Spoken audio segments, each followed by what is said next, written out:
Hey everyone, welcome to the Edmonton Market Report for the month of May. We're already into June. Hard to believe that almost half the year is gone, but you're probably dying to know what's happening in Edmonton, and it's great to be able to show you these stats. I'm going to make some sense of it for you. So let's dive right in. What we're looking at here are detached homes, okay? So no condos are in here. This is just single family. I should say this includes attached properties as well. So these are just everything that doesn't have condo fees in the residential market. And you'll notice that we have 34.95% absorption rate. So that means almost 35% of all of the houses that were listed in Edmonton and surrounding areas in the month of May sold, which is considered to be a balanced market. So that's good news. It's actually it's very healthy to be in a balanced market, because it means that for sellers, if your property is positioned properly, meaning that it's priced where it should be priced, you have it prepared properly, marketed properly, your odds of selling are very good. And for buyers, you're comfortable because there's a reasonable amount of inventory to choose from. You don't necessarily have to make a decision on a split notice. You have some choice. So it's very balanced for both. But clearly, when it comes to sellers, being that it's 35%, you're not in an environment where you can just arbitrarily ask too much money for your home. When buyers have this kind of choice, they're just not going to pay it. So you have to be very mindful of your price. But it is good news. If you look at here, so that's where we are now. If you go back to May of last year, we did have 38.36% absorption rate. So we had a little stronger May last year than this year. But I will also tell you, last year we had more inventory as well. There was more to choose from. And so it made it a little bit more of a choice, which means buyers were able to purchase more property. So I think inventory has a role in this as well. You'll notice our average price is at $498,597. And if you look, that is pretty close to what it was in May of last year, which is $497,814. So, we had some interesting months between last May and this May, where you can see some ups and downs as far as where the pricing was per month. But typically in the spring, it's the highest demand, and that's when most buyers want to buy, because then they can move in the summer months and it's not cold. You'll also notice if you go back to our all the way back to 2014, you can see where we've come from. Way back then, our average was at $439, and now we're back up here at $498 for the month. The overall market for this year, this is why this number is at 480, by the way, that takes into account the entire year of 2023. So the whole market this year is coming in at 480, but last month it was 498. So you can see if that trend continues, prices are definitely on the rise. Let's look at the harder numbers right here. So we have 1,035 listings out of 2,961.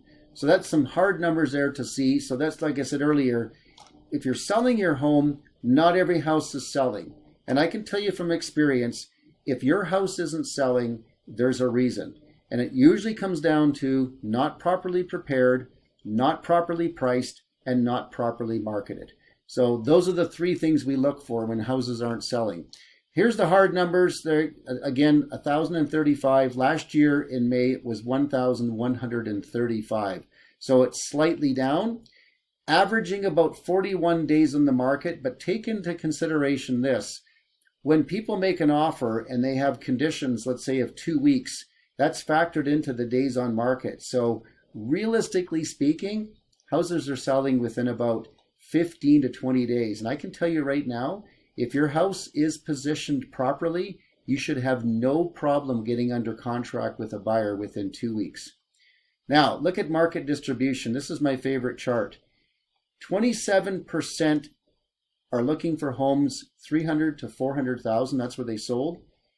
And another 27% is 400 to 500. So we have over 50% of the entire Edmonton market between $300,000 and $500,000. That's a pretty big indication of where the majority of the buyers are, and it's pretty simple economics. That's just what's affordable for most people to be able to buy a home in that price range. And you can see it drops off when you get to $500,000 to $600,000, and it drops off again $600,000 to $700,000. And you can see anything over $7, it's not a really big part of the market. And I can tell you that interest rates are definitely playing a role in that, because there are people that are going to be cautious of that, because if they're going to be going into too high of a price with current interest rates, their mortgage payments could be fairly high, and that's going to keep them well into the lower priced real estate.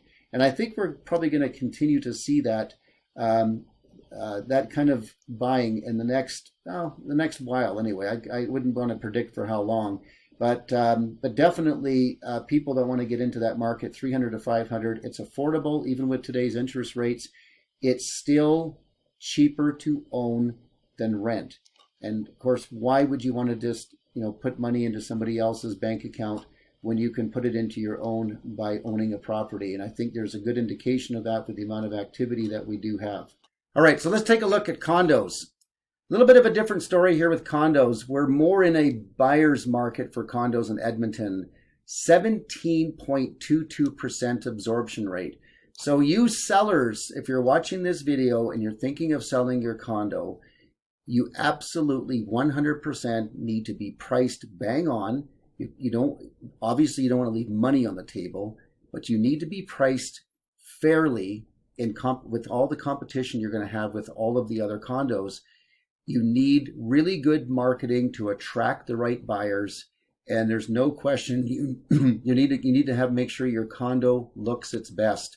And by the way, that's one of the things that we do in my team is we give advice around that. When we come out to people's homes and their condos, we don't just throw the numbers at them of what they would list for.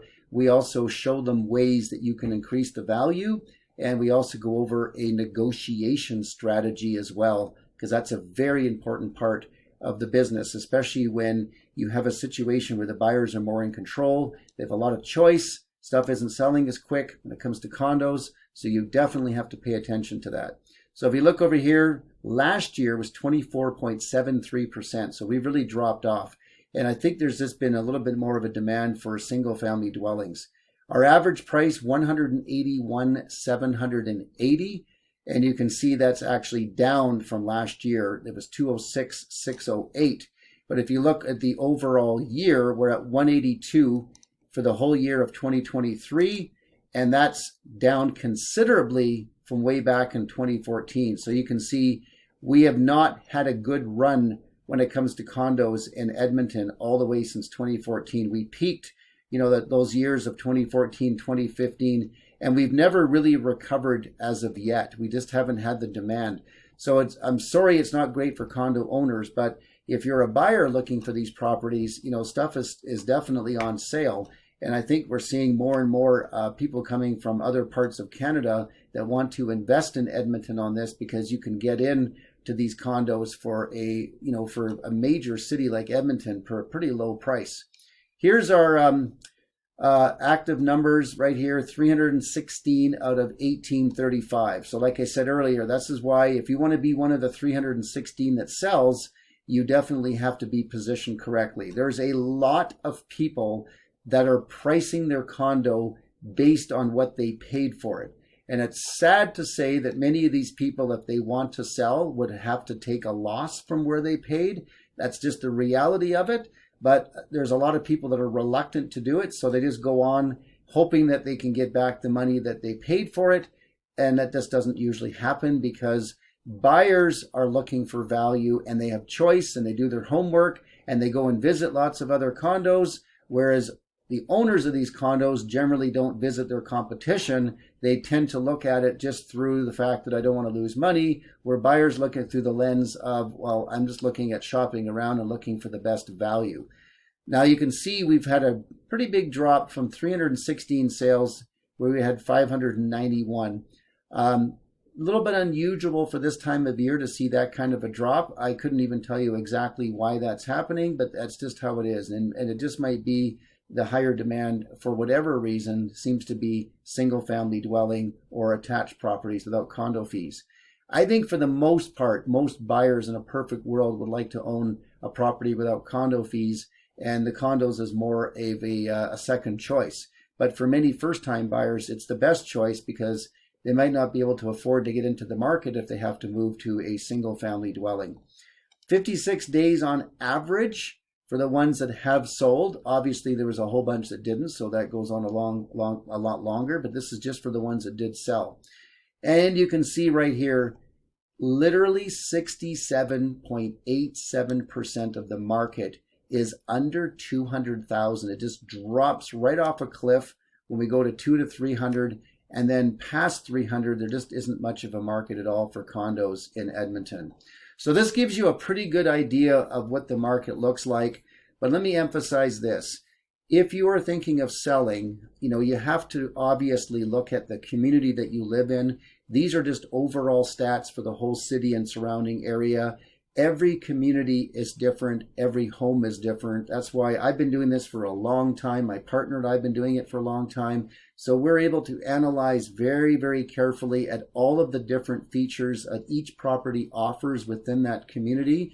So if you're looking at just getting an idea of what the value of your property is and some advice on, what would be the best strategy for getting it ready, and also for, as I mentioned earlier, creating a negotiation strategy and preparation for offers.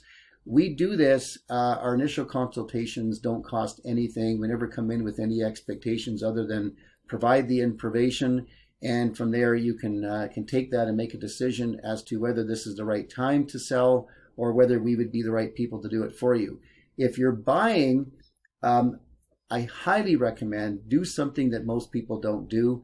Take some time on Zoom with us or meet with us and have a coffee, and let's go over and explain to you the process that is in detail.